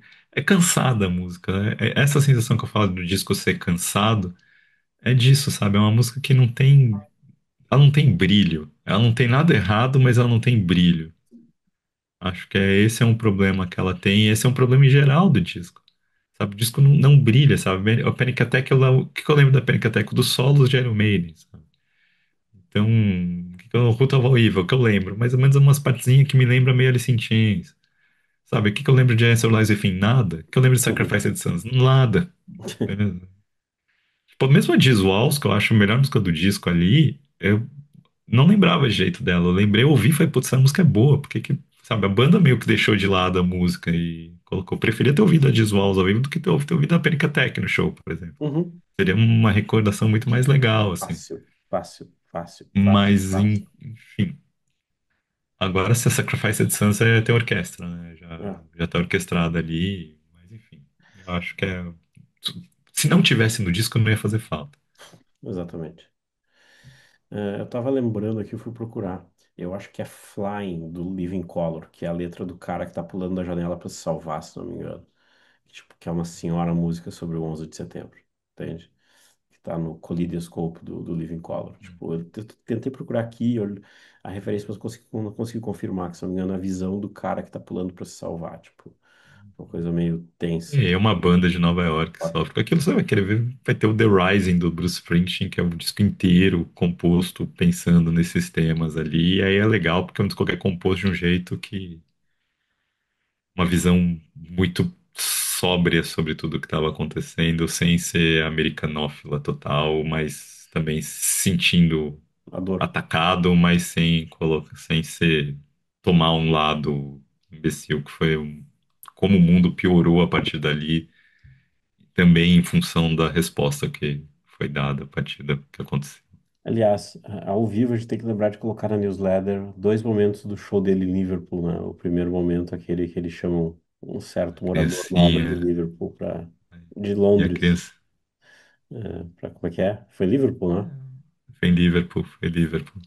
Chamam carinha que era de Liverpool e tal em Londres, e tipo, ei, toca uma comigo, beleza, vambora. E aquele outro momento que a menina leva um. Aí é uma sonaria de Bruce Springsteen, que tu vai entender que a menina da primeira fila leva o cartaz. Leva um. Não, ela leva uma gaita que ela ficava tocando antes do show essa gaita, né? E assim, conhecendo como funciona Bruce Springsteen, fatalmente alguém já tinha visto até uma menina com gaita ali. E aí, na hora que o Bruce vai tocar uma música que tem gaita, ela sobe no palco e fica. Ela sobe no ombro provavelmente do pai ou do parente que levou ela pro show. E fica tocando a gaita ali, o Bruce perto da grade, o Bruce vai pra grade pra tocar toca a gaita com ela e depois dá a gaita pra essa menina, né? É, mas Bruce Springsteen total, assim. ela tem um cartaz, como é que é? Você me daria. Tem, sim, ela tem o cartaz, mas fatalmente a coisa já tá ali. Sabendo como funciona Bruce, assim, tipo, parece que a coisa é muito calor do momento, mas o Bruce calcula muito, tipo, tem sempre alguém olhando essas coisas pra prestar atenção, coisa aí. É um clipe muito Porque bom. a coisa tem que estar sempre sob controle com ele, assim, ele gosta muito disso. Mas, Como é que, só pra fechar, a menina levanta um cartazete assim, como é que é? Você me daria sua harmônicas se eu te desse um whisky? E ele pega é, e dá e bebe o whisky, tipo, joga o vidrinho longe, tipo, deixa a harmônica com a mina. Eu falei, eu fiquei pensando na felicidade da mina, sabe? Tipo, eu fiquei pensando, e o tipo assim, Bruce é o cara que ele só reza a lenda que ele só bebe nessas horas, né? Que ele tipo, não é o cara de beber, não é de fazer nada, assim. eu confesso que eu fiquei pensando assim, essa mina vai pegar essa harmônica, vai colocar numa caixinha, vai tirar o ar de dentro, vai, tipo assim, sabe, tipo, sabe, puta troféu de show, assim. Fazia tempo que eu Pensando não no Sheldon, olhando assim, agora eu posso fazer o meu próprio Bruce Springsteen. Tem o vi. DNA. E aí, vamos Não, pra finaleira? só Como pra é? falar desse parêntese Bruce Springsteen, eu vou lembrar que em 2012, assim, eu podia ter visto o Bruce com o Paul McCartney juntos no Hyde Park, assim. Não tocando junto, o Paul acabou participando. Que eu viajei pra Europa e não fiz uma conexão em Londres que eu deveria ter feito, porque foi a última tour do John Oliva, com o John Oliva's Pain, que ele tocou Festival. Half the Mountain King inteiro. Tocou Half the Mountain King na íntegra, foi inclusive com o Bill Hudson na guitarra. E assim, na hora que eu marquei um curso que eu ia fazer na Alemanha, o curso começava na segunda e o show do Bruce era no sábado e o do John Oliver era no domingo. E coçou minha mão pra eu chegar lá pra ver esses dois, assim. Aí eu falei assim, não, eu vou fazer o curso, eu vou chegar antes na Alemanha pra me ambientar melhor, vou deixar, vou desencanar. Que arrependimento, né? Se, como é que é? Se arrependimento matasse, eu estaria em um cemitério qualquer. Uma das underrated da Graforrest Filarmônica. Todo mundo fala de Amigo Punk, eu acho essa música muito mais É. divertida. Tipo, Inclusive, eu gravei um episódio recentemente sobre rock rock, né? gaúcho no Rock na Mesa. Provavelmente quando esse episódio do Salada for ao ar, esse já deve estar lá também. Ou vai estar pra sair, assim. E eu falo de Graforrest e Harmônica, que eu acho talvez a única banda que se salva dos anos 90 da cena gaúcha. Como é que é? Isso é um episódio à parte. Ah, e aí depois a gente chega em oitovários, como diria nós na época, octavário, a música, a suíte, que eu gosto, mas eu entendo, mas é um gosto, não ouço sempre. E para mim, eu tô, agora eu vou dar uma afirmação tremendamente no achismo, muito no gostismo, como diz o outro. Eu olho para essa música e falo assim: se olhou o Paireon, ficou com inveja, hein? sabe? Tipo, mais do que todo o pacote de referências que tem aqui, pra mim eu olho pra ela, tipo assim, pra mim tem muita vibe Ayreon, sabe? Tipo, tem muita vibe Ayreon, assim, chega a ser, sabe, que tá mascarada pelo pupurri de outras coisas que estão ali dentro. Não, pra mim eu acho que ela tem uma vibe pra mim que é uma tentativa do Dream Theater fazer algo, uma música longa do Dream Theater que seja uma atualização de Shine on You Crazy Diamond com Supper's Red, assim. Uhum, uhum. Sinto que é muito isso. Os arranjos vocais que me lembram as coisas que o Peter Gabriel faria, assim. Não faria, mas coisas que eles imaginam que o Peter Gabriel faria. Inspiração ali. É a música mais nerd da história do Dream Theater. Acho que dá pra gente colocar isso dessa forma, assim, mais prog nerd que o Dream Theater já escreveu. Eu acho que 24 minutos. Eu não acho uma música ruim de 24 minutos, mas eu acho que ela é superestimada por ser uma música de mais de 20 minutos. Como disse o Mikael Åkerfeldt quando ele tocou Black Rose Immortal no turnê de 30 anos do Opeth, lá no turnê de 20 anos do Opeth, ele vira e fala assim: Ah, todo mundo sempre fala que adora essa música, eu acho que a pessoa só gosta dessa música porque ela tem 20 minutos. Eu tenho uma sensação com o Octavarium que é mais ou menos parecida. Assim, as pessoas só gostam dessa música porque ela tem 24 minutos ali. Mas é uma nerdice sem tamanho e dividida em cinco partes. Aí tem essa letra da. Assim, fala de inspirações, né? De certa forma, de ciclos de inspiração, você querendo ser a pessoa com quem você quer ser a pessoa, você quer ter a vida da pessoa que te inspirou e depois você olha e fala, na verdade, que eu queria ser uma pessoa normal, também olhando nessa questão do cansaço, talvez. Outro A sinal. banda olhando ali, outro sinal de um cansaço que a banda estava tendo. Então, aí tem o cara que acorda de coma, acorda depois de 30 anos de estado catafônico, a coisa vai, aí tem toda a parte do Portnoy fazendo referências a 200 mil bandas e músicos e qualquer coisa ali. Isso aí no Wikipedia tem uma página dessa desgraça ali, e os caras colocam da música Octavarium, né? E que eles citam todas as referências que tem na Full Circle, que é a terceira parte da música. E, mano, é referência pra caramba, assim, sabe? Tipo, dá tipo uns 20 se colocar, mais de 20 30 referências ali que o cara coloca. E assim, divertidinho fica quando você tá ouvindo todas aquelas referências. Eu lembro de ouvir e ficar, ah, que legal isso, ficar pescando referência, aquela coisa de nerdismo, que você tá mais pescando referência e menos prestando atenção na música em si, assim. E aí eu acho pra mim que o Octavarium é muito isso. Você cai tanto dentro do conceito, tanto dentro das coisas que eles vão pescando. Depois a parte 4 da Intervals, que aí tem a Intervals basicamente a parte nerd musical de como eles trabalham todas as afinações e de notas e de oitavas do vocal para terminar, né? É referência de todas as músicas do Octavarium anteriores que eles fazem, todas têm uma referência ali nessa parte da música, do disco inteiro, para terminar no Trapped Inside this Octavarium, e isso aumentando a nota de novo, sabe? O Labrie cantando cada vez uma nota acima quando ele vai fazendo a entonação, ele vai fazendo, vai citando, tá, e vai subindo nota. Sabe? A nerdice completa ali nessa parte, assim, pra depois chegar na parte final, que toma a parte inicial, porque a história termina, tudo termina onde começa. Você começa a Sério? pessoa comum que quer inspiração e quer voltar a ser negócio. Pode ser, eu não conheço ele o suficiente pra Não, tem essa colocar coisa do isso cara que daí tá em pra pegar coma, e assim, uns né? loop.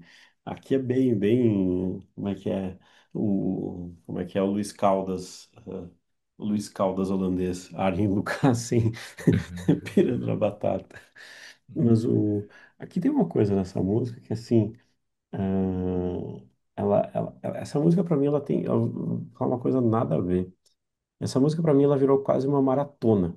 Sabe aquela coisa do É tipo, isso. eu vou conseguir chegar no final. Então, quando chega no Trap Dance, Dance Octave, é tipo assim, o cara na milha final da maratona, sabe? Tipo, eu tô terminando. E quando você termina, ok, eu estou altamente contaminado pela última tour.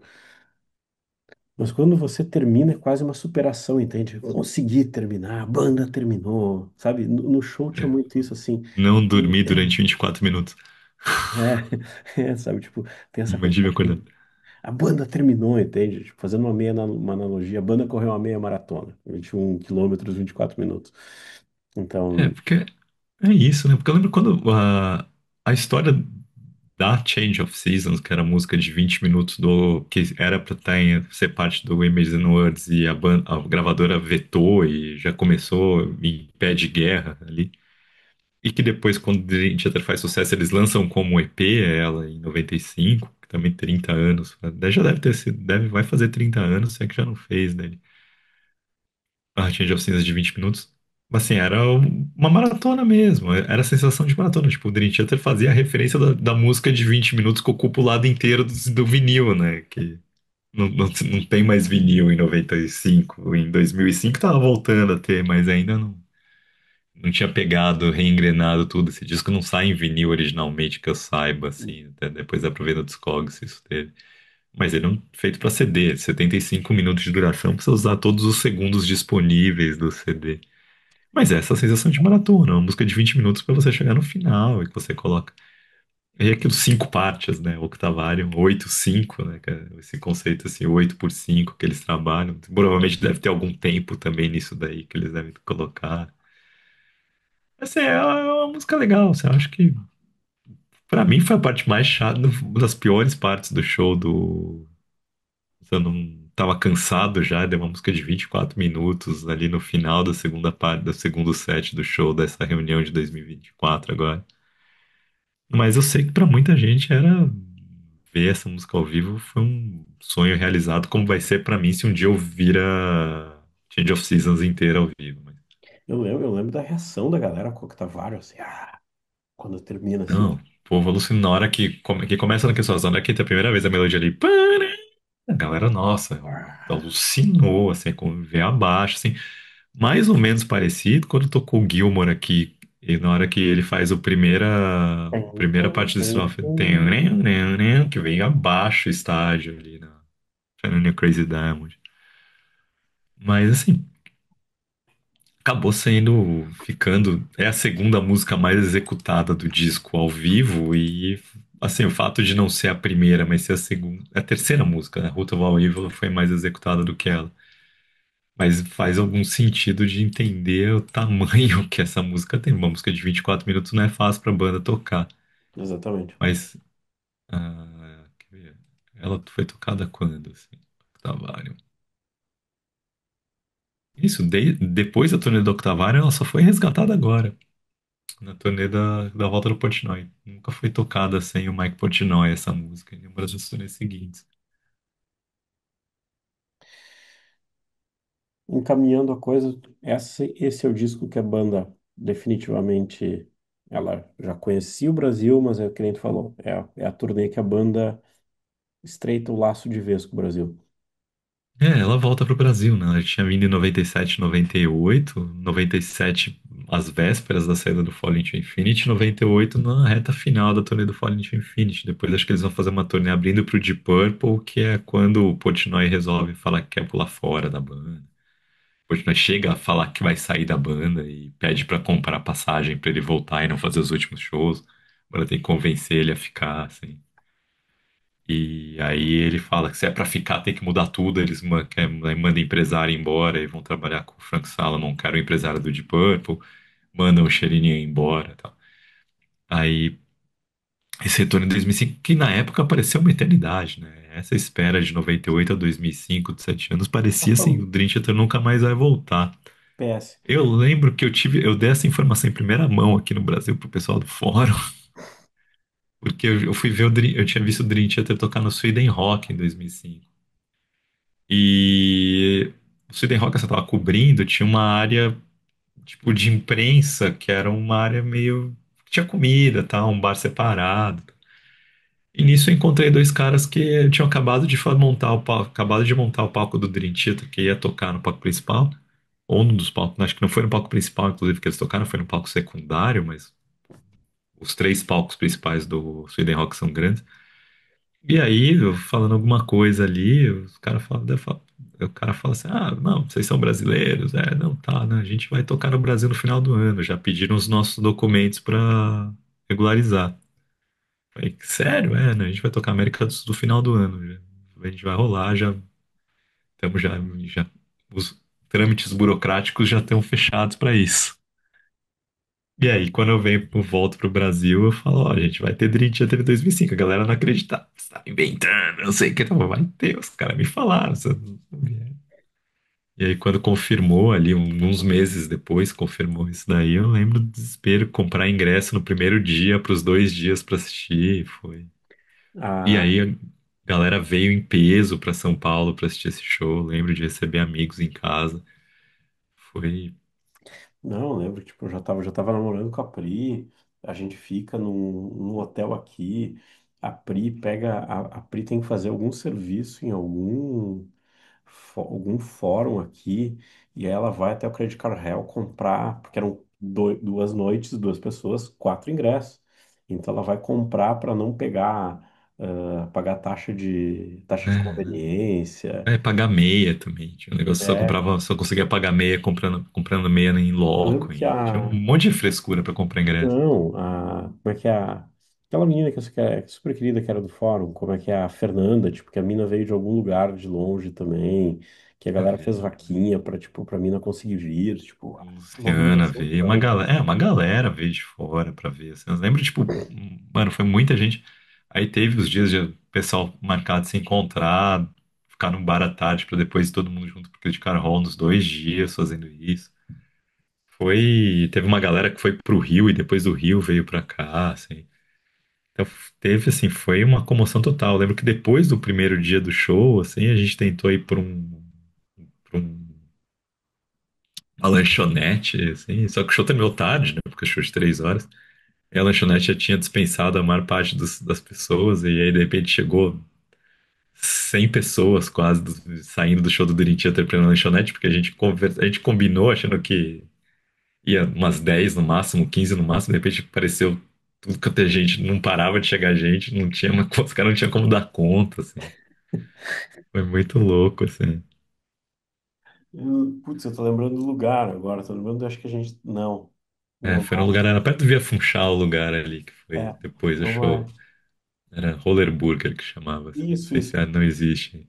mas eu Mas tava, assim, não, e era gente dando carona pros outros, tipo assim, era coisa meio, tipo assim, sim, o meu não, carro veio com umas, tipo, quase no chão, assim, sabe, de tanta gente que veio junto.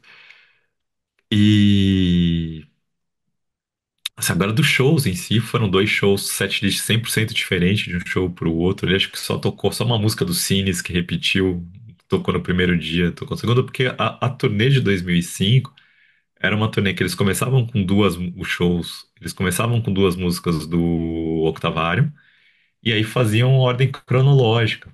Seguiam em ordem cronológica até o Octavário. Então, começava com a música do In the Day of Night, uma do Imagine Words, tá?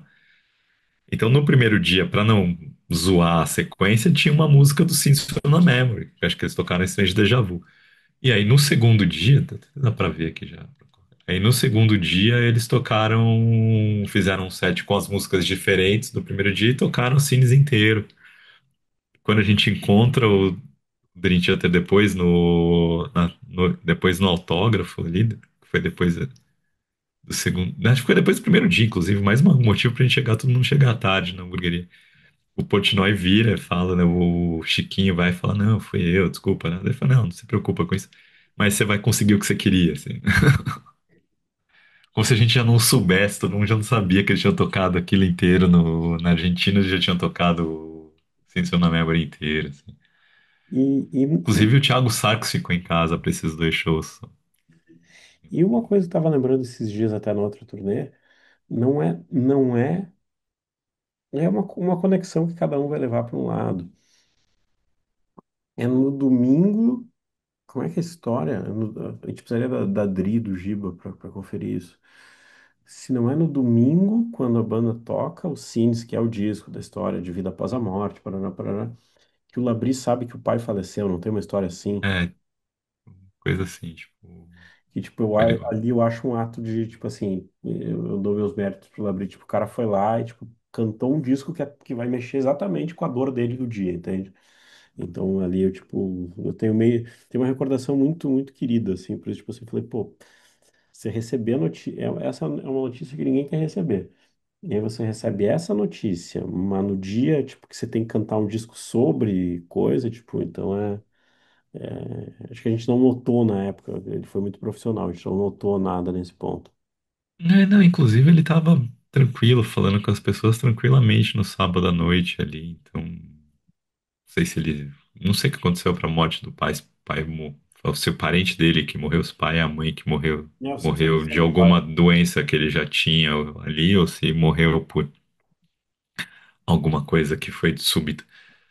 Mas assim, agora que a gente vai falar assim, dessa parte do cansado do Dream Theater, uma das coisas que a gente notou nessa parte nessa parte de autógrafo foi que a banda não se conversava. Não. Era cada um ali, ninguém falava entre eles, sabe? Tipo, o Ricardo, Petrucci meteu o jogador de futebol de botar o telefone celular e sair correndo na galera depois Motorola que deu Razr. autógrafo pra todo mundo. O Jordan Rudess ali conversando com a galera, o Portnoy conversando com a galera, o Labrie conversando com a galera, mas entre eles mesmo não tinha nada, sabe? Zero interação entre eles. Então dava uma impressão ali de que tinha um relacionamento que já estava ficando escritório, sabe? Já era meio que trabalho. Os caras, né? O Mayang nem se deu o trabalho de aparecer, né, nessa tarde de autógrafo.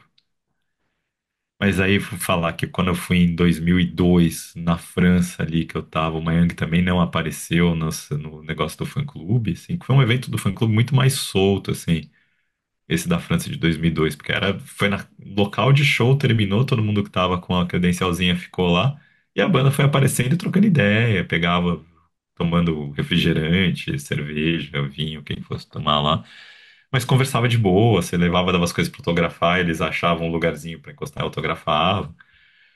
E 2005 foi não, já foi a mesinha com os quatro lá, e aí se levava e ia autografando as coisas e conseguia conversar um pouco com eles ali no negócio. Mas já deu uma impressão, eu já tive uma impressão ali de que existia alguma coisa.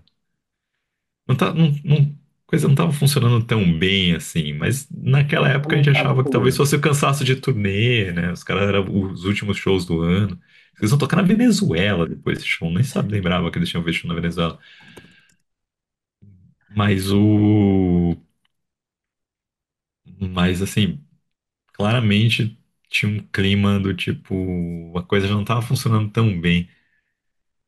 E aí é isso, né? A gente fala que todos os discos do Dream Theater até então ali, depois do Scenes from the Memory, sempre terminava ou começava o disco seguinte com retomando o finalzinho do disco.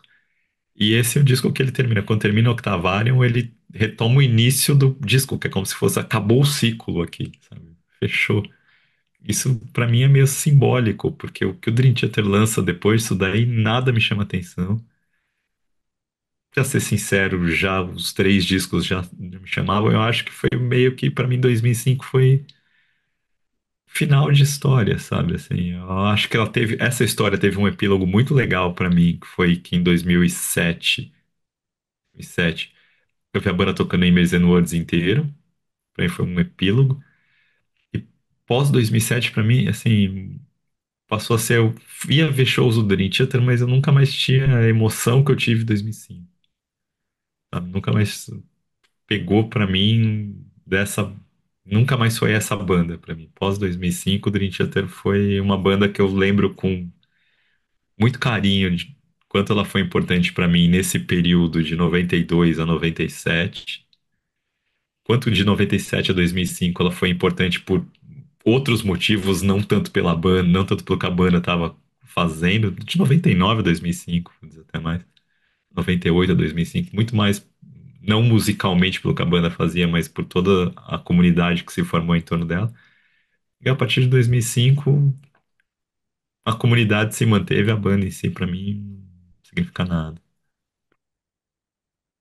Pra mim vira um roller coaster, assim. Tem coisas do. Tava até fui colar aqui do Wikipedia. Tem coisas do o Dramatic Turn of Events, tem coisas que funcionam pra mim, o Dream Theater, coisas que funcionam pra mim. Daí o Astonishing não rola. O, o Distance Over Time tem coisas que vão rolar em algum momento pra mim, como é que é? Ah, Pale Blue Dot, daí depois o View from the Top of the World é um. Eu acho que o View from the Top of the World é um disco pra mim, tipo, eu esqueci, tipo, eu não lembro, eu deveria lembrar, entende? Eu, tipo, já tava em época de streaming, já tava ouvindo, tipo, sabe, essa coisa, tipo, não precisa coisa. Mas aí pra mim vai virando um roller coaster, entende? Então, eu vou dizer que desses discos ali, posteriores ao posteriores ao Octavarium, acho que o que eu mais ouvi foi o Black Clouds and Silver Lining. Que Mas porque tinha o disco de também. covers junto, né? E daí Exatamente, eu exatamente, colocava. exatamente, Mas que eu não exatamente. acho nada demais, assim. Agora, o Systematic Kells, assim, eu lembro que eu vi um show do Dream Theater. O primeiro show da turnê do Black Clouds and Silver Lining foi no Sweden Rock. E aí você não sabia o setlist que ia tocar a banda. E a banda abre com uma música do Systematic Kells que eu não fazia ideia de que música era. Mano, essa música não é do Black Clouds, porque eu tinha ouvido, como eu ia cobrir o show, eu tinha minimamente ouvido disco novo pra ter uma ideia do que eles iam fazer. Eu não lembro, eu não fazia ideia de que música era. Eu lembro de mandar SMS pra alguém falar, vocês estão abrindo com uma música do Black Clouds que eu não faço a menor ideia de qual seja. Sabe? Não sei se é Ministry of Lost Souls, não sei se é. Era uma da In the Presence of Enemies, uma parte de In the Presence of Enemies. Mas eu não lembrava, não sabia, assim, né? Então, de tanto que o Systematic Chaos foi um disco que, pra mim, foi completamente, achei. Eu desisti dele muito rápido. E eu acho que era 2007. Minha cabeça tava já girando em tantas outras, musicalmente, em tanto outro estilo, outra pegada musical, que eu não me senti querendo pegar. O Black Clouds foi por causa disso. Como ia ter a turnê, eu ia cobrir o show, eu queria mais ou menos conhecer, daí eu vi mais. Posterior a isso, a Dramatic Turn of Events, o auto-intitulado, o Astonishing. O Astonishing eu nunca ouvi inteiro. O Distance Over Time provavelmente nunca ouvi inteiro. E o A View from the Top of the World provavelmente nunca ouvi inteiro, sabe? Provavelmente eu devo ter começado a ouvir quando ele saiu e a mente desapareceu e parei de fazer alguma coisa e no meio do disco parei e fui fazer outra coisa. Já tava fazendo outra coisa, parei de ouvir, uma hora eu retomo e nunca retomei. Então, sabe? O Astonishing eu sei que eu cansei, falei, não dá pra ouvir isso aqui inteiro, sabe? Pra mim foi muito claro isso. Mas o posterior ao auto-intitulado, que o auto-intitulado eu lembro de eu ouvir porque eu ouvi no avião, ouvi em aeroporto, eu ouvi ele inteiro, porque foi na época do Rock in Rio que ele saiu, de 2013. E eu lembro de ouvir no avião indo para o Rio de Janeiro. Então, lembro disso dele. Agora, o Astonish, Distance Over Time, eu vi From the Top of the World, nunca cheguei a ouvir inteiro. E para a Sony eu ouvi inteiro pra gente gravar o Ah, episódio. E mas não ouvi mais depois disso. não ouvi mais. Não cheguei perto e não tenho vontade de chegar perto. E ainda brincaria que assim, o Parasomnia eu não ouvi e não ouvi mais depois. E eu acho que o coisa, o Distance Over Time tem mais coisa que eu ouviria. Então, eu não me lembro, sabe? Tipo, você fala, você conhece a música Eu tal de não Sons sei Over como é Time? que Eu é vou olhar pra aquela. você e falar, Tem o Tetra Angel, tem Burst Warrior, tem a da Pain. Burst to Warrior eu lembro, da Burst to Warrior. E tem uma coisa engraçada que é o seguinte, você tá falando do Shitmatic Chaos, que a gente sempre vai chamar de Chaos. Ele tem pra mim ali como é que é, como é que é, Constant Motion e Dark Eternal Night, que eu vou lembrar. Mas Constant Motion é uma música que eu já vou lembrar do Labrie fazendo aqueles Constant Motion. Tipo, que ele parece que não tá levando a sério o rolê, sabe? Tipo, Essa que tem. Nesse disco tem uma que o Portnoy faz. Não, é na Nightmare to Remember, do Black Clouds and Silver Line, que o Portnoy faz o Cookie Monster, né? Day after day. Não, isso, seu não, momento. esse você vê, eu não lembro nada desse disco. O Constant Motion, porque tocaram agora, né? Assim. Mas eu tô olhando aqui, Dark Eternal Night, como que é? Não sei. Repentance, eu lembro de achar razoavelmente que é uma música mais introspectiva, tal, que tem todas as mensagens que ele pediu pra gravar na caixa postal dele. Mas, por exemplo, Ministry of Lost Soul, não faço ideia de como é a música. Prophets of War, não faço ideia de como é a música. Dark Eternal Night, não faço ideia de como é a música. Forsaken eu lembro que era uma baladinha, mas mais ou menos lembro daí. In the Presence of Enemies, eu faço a menor ideia de como seja a música. Isso é o disco seguinte. Então, pra você ver como a banda meio que, pra mim, morreu ali, sabe?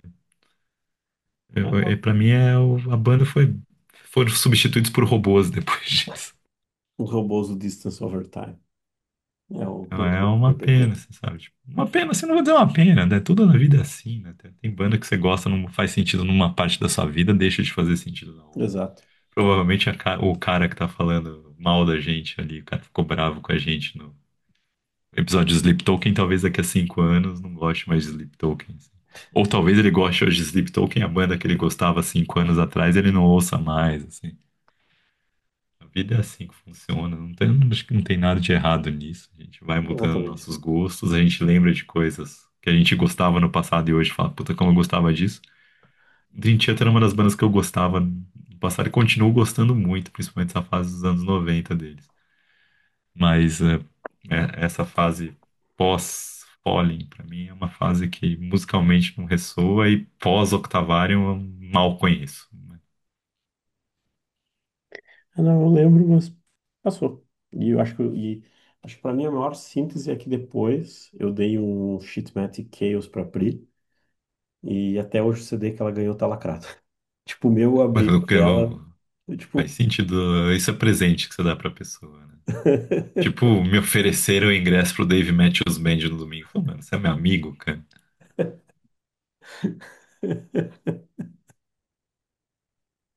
a banda do Davi Matheus chegou. Eu sempre penso, na minha cabeça sempre toca sempre entra um mashup de A Banda do Zé Pretinho, do Jorge Ben, com o Dave Matthews Band, entende? Sempre fica tocando na minha cabeça, a banda do Davi Matheus chegou para animar a festa. Animar quem, né? E como é que é? Dave Matthews Band naquele filme do Adam Sandler, que ele aparece com a, caramba, com a Nicole, é com a Nicole Kidman? Faço ideia. Que é o Adam Sandler e a Jennifer Aniston, que ela é tipo, ele acaba namorando, tipo, o Adam Sandler, tipo, ele não vê que ela tá gamada nele, não sei o quê, ela cuida dos filhos, e daí ele vai pra Havaí e encontra a Nicole Kidman e o Dave Matthews Band, aí, tipo, você olha e fala assim, o Dave Matthews no filme, tipo, É isso. Só pra antes de fechar, falar que vi na semana passada o show do eu Papangu ia te aqui em São pedir, Paulo. 3 músicas novas o Papangu tocou, mais um improviso ali de uns 10 minutos que deve virar uma música nova também. Além de quase o disco inteiro, quase 2 horas e meia de show. Acho que deve ter até chegado 2 horas e meia de show, que teve um intervalinho de uns 10 minutos, 1 hora ali. Mas é aquilo, a banda continua pegando fogo. Gravou com o Guilherme Guedes um episódio daquela série Experimente que tem no canal Bis ali, então opa, ficar de olho nisso. opa, Mas assim, o show foi showzaço, banda tinindo, o quarteto ali, o Rodolfo e Pedro Francisco assumindo a linha de frente cada vez mais da banda, assim, tomaram a banda pra eles praticamente. Mas o show continua sendo aquele show musicalmente, navega por tudo quanto é lado. A música nova, uma das músicas novas que eles tocaram, abriu o show com uma música nova bem pesada, e depois tiveram outras duas que tinham uma pegada progressiva mais clássica, mas com um toque deles, assim. Então, ficar de olho, Papangu. eu tô rindo porque eu tava justamente ouvindo hoje.